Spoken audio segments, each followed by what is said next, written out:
Hello, hello, hello, and welcome back to another episode of Rise of Empires Ice and Fire with me, Mr. Gill. Thanks so much, guys, for watching, liking, subscribing, commenting, sending me nice messages, and generally being pretty cool peeps. Thank you very, very much indeed. This is the second part of my top 50 tips. We discovered last time it's less like top 50 and probably more like top 35 after we get through all the doubles and repeating things that I've done, but that's fine. It's going to be some sort of tips at that. We are up to number 33. You know what? I recorded this literally 25 seconds ago. I finished the last video. How could I forget that already? But we are up to tip number 33, and we're going in order, and hopefully tip 50 is going to be the best one. Hopefully. If I wrote this all right 3 weeks ago when I was slightly tipsy at the pub. Tip number 33, produce crystals every day. Down here we have these guys, and these produce Dragonite crystals. Dragonite crystals are used for making materials and crafting and all of this kind of jazz. It's very cheap to keep these going. Very cheap to get them made. You will also get crystals and fragments from other things. Ooh, add a bit of that. Thank you. Where are my crystals? Nice. 31,000. It means I can upgrade stuff. I can do whatever I really like because every day I've got them being made, so I have a good stockpile of the crystals. It's the same thing with the... I'm an idiot. This is the crystals. This is the Dragonite. I'm an idiot. Sorry. Do both. This is the next tip. Produce Dragonite every day. We just did that. Tip number 34 is produce the Dragonite or the crystals every day. The crystals are seriously useful. You need those in order to make dragon shouts. You need those to upgrade these 3 buildings here. You also need those to upgrade the war rooms, these 3 buildings here. So making crystals every day is very, very important. It's a bit more expensive than the Dragonite, but it is very, very important as well. Upgrade the war rooms. Again, I've been slacking a little bit on this. I am very interested to see what we get when we upgraded the war rooms. And if you look here, is it here? Supply station. Ooh, this supply station can increase the marching speed when sieging. Ooh, but it requires Footman War Room level 23. That's quite high. Spy agency. Spy agency can affect enemy routing and decrease enemy marching, sieging when marching towards us. That'll slow them down. Interesting. Footman enhancement camp. Through combat training, Footman combat speed is increased. Ooh, and all of these require these ones, and all of these require these ones. Go away. These ones here, the war rooms to be upgraded. Mostly it is the Footman war room needs to be up to level 23, I believe, before we can unlock some of the other buildings. But seriously fun, seriously important. Lots of kind of high level enhancements and buffs for your troops will come out of these. So keep these little war rooms going and upgrading as often as you can. Kill the ants. You can see them. Where are they? Where's the little ants? Where's the little ants? Oh, there probably won't be any now, are there? Maybe I killed them all. Usually you can see little monsters hanging out, chilling out, and you got to click on them and you'll kill them and you'll get little tiny bits of resources or maybe a couple of gems. I would say if you're playing daily, you could probably, I've seen them quite a lot, so maybe you end up killing 10 or something like that. I think you get about 2 or 3 gems if you kill some of them. So imagine that you get 3 or 4 gems a day. I've been playing for what, 6 months, 8 months, so that's probably, I don't know, 300-400 gems. It's not bad for pressing a button like that and clicking. Kill the ants, kill them. Periodically unstarve your tavern. I mentioned this at the start of the first video in the top 50 tips. Basically, some of the buildings require certain population levels to be unlocked. So periodically, maybe once a week, I will put a little bit of food and a little bit of ale in here and see if anything pops up in the build menu. Obviously, I can go through the build menu and I could look at everything. What does the next thing need here? Blah, blah, blah. But I just fill up a little bit, and I find that easier instead of looking through everything here and getting bored. Group your building types. Just to make it easier to play the game, you can see I have all of my training camps here. I have my bar here, my arena here, then things. So this is basically the main area I spend a lot of time in. Down here I have things that I don't really spend, but then you can see these 3 here. So blacksmith, the trading, and these ones. So because basically effectively when I log in the morning, I pretty much always want to trade immediately. I want to sell some of my ale. I almost pretty much want to start more material crafting because it might have finished overnight, and then I almost immediately want to fill up a couple of these guys and get them producing crystals and dragonite. That's kind of that area done. Then I'll pop up here and I'll go, cool, let's recruit some heroes, let's exchange some of those medals in order to get some stuff, wisdom medals. Let's train troops if we need to, or troops may have finished training overnight. We can click on those and let's start some research. Then I can go, fantastic, that's that done. And that will usually, those are the two areas I go back and forth every day. So I could move this all up together and be in one area, but I kind of like having it two separate kind of focuses for my head, so to speak. What's in here? What's wrong with you? Blah, blah, blah, blah, blah, blah. Crusader. Oh no, you're my new guys. How are you getting hurt attacking a zombie? It's useless. Okay, explore. I've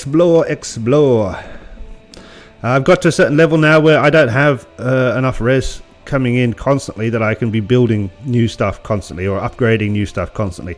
So I have to be exploring. At least one of my guys will always be on a 12-hour explore. So you can see this guy's coming back in 7 minutes. This guy is now going to go explore. Let's see what the last guy brought me back. Should be in here. Expedition report. This guy did 12 hours of exploring. Finished this morning when I kind of logged in. So a couple of hundred, but that altogether is probably close to 1 million. And then some of this stuff which I could sell, dragonites, crystals, etc. Nothing wrong with that at all. So maybe close to 1 million in resources and other bits and pieces that are useful. May as well do it. If you can't upgrade buildings all the time, may as well get exploring. Yeah, seriously important.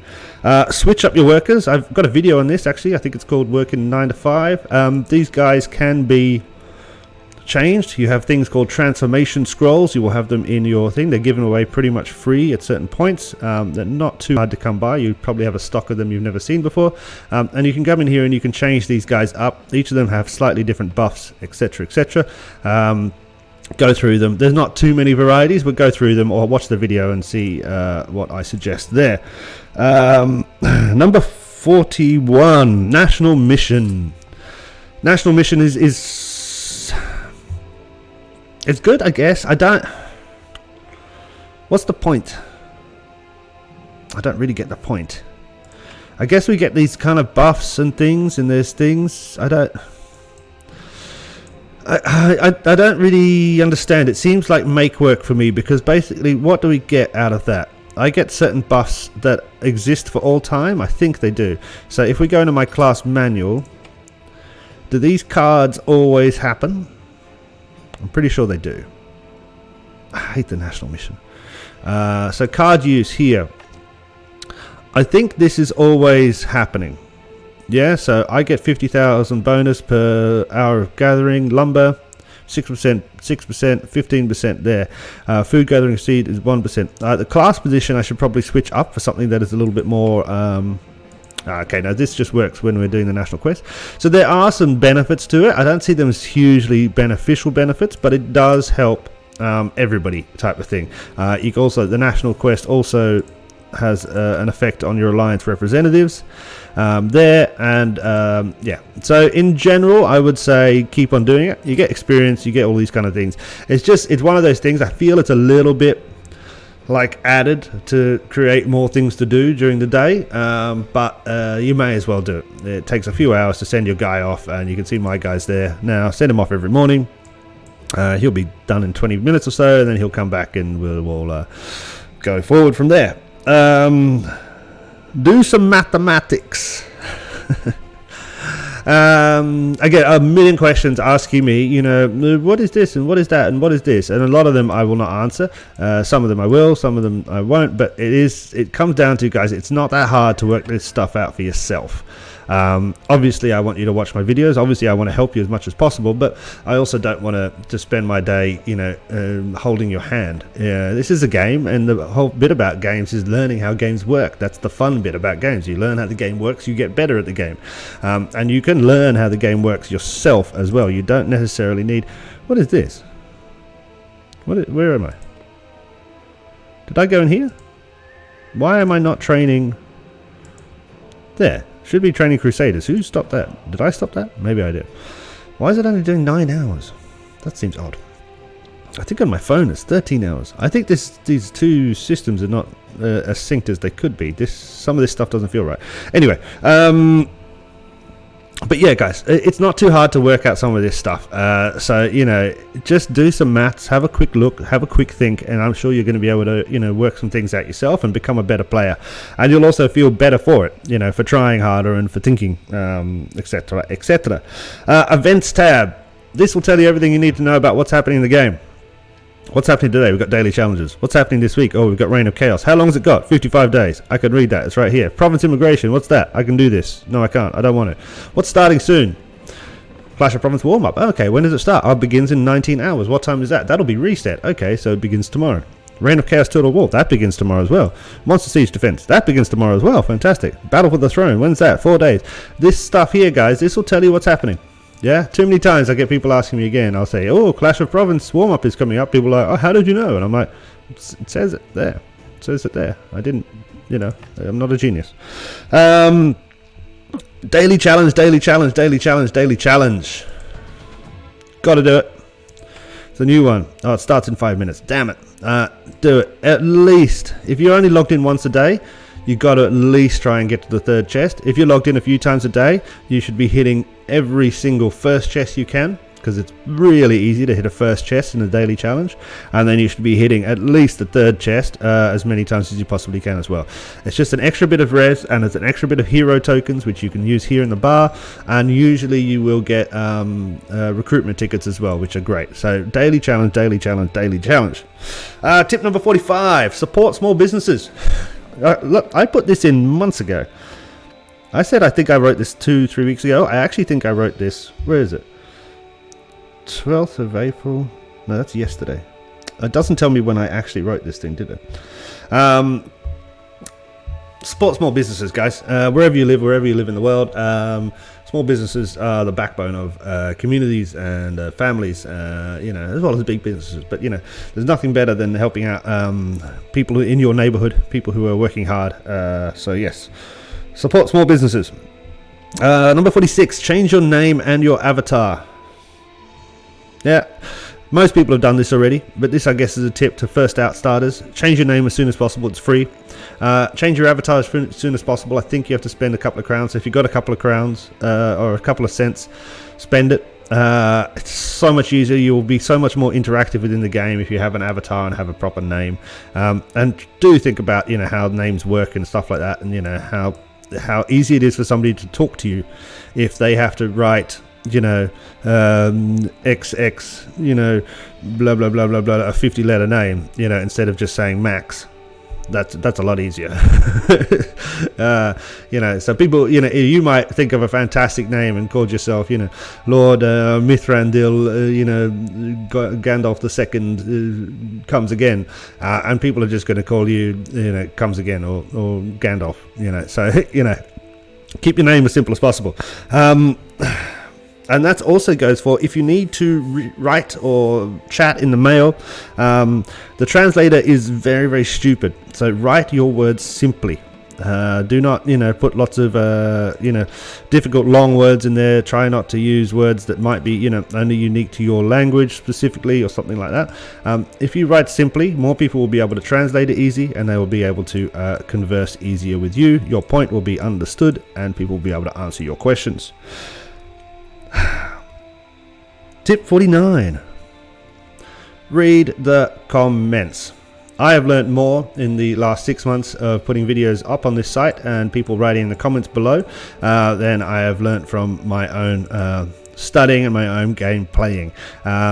People are very, very helpful in the comments down below. People have lots of good ideas, and people are far smarter, and there's a lot of actually very, very strong players in the comments down below.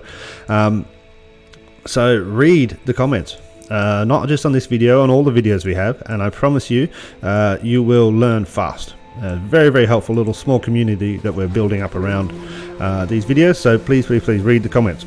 And tip number 50, relax, guys. It's a game. It's a game. It's fun. It's fun. I don't know how I spread what I think actually probably boiled down to 25 tips over to 50, but I did.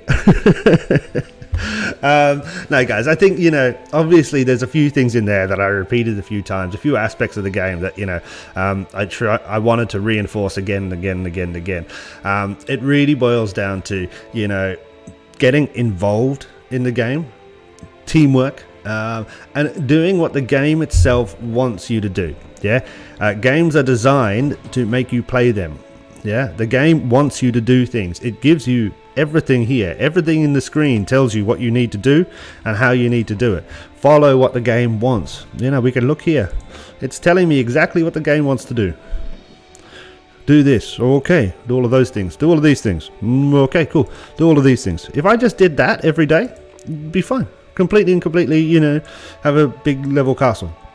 No problem at all. So do what the game, follow the game. Yeah. Other than that, thank you so much. I hope you enjoyed my little top 50 tips. If you haven't subscribed, do consider it.